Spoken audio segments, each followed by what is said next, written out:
this beautiful, it's a door, right? From Goodwill. And look at it, has a scripture, so you know I had to get it. Joshua 24:15. As for me and my house, we will serve the Lord. When I thought about it, I said, I can put this on my greenhouse. That was my initial thought. So when I framed this part of my greenhouse, I framed it so it would fit right in here, right? But by me wrapping it, I decided I'm gonna put it on the inside. That way I don't have to worry about the water tearing it up. So let me take you in here and show you what the other ideal I can do.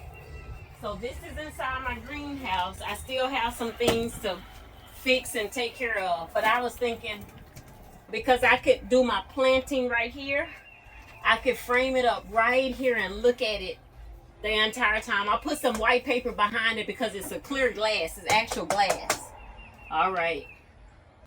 So we're going to hang it right back here. I think that's going to be perfect.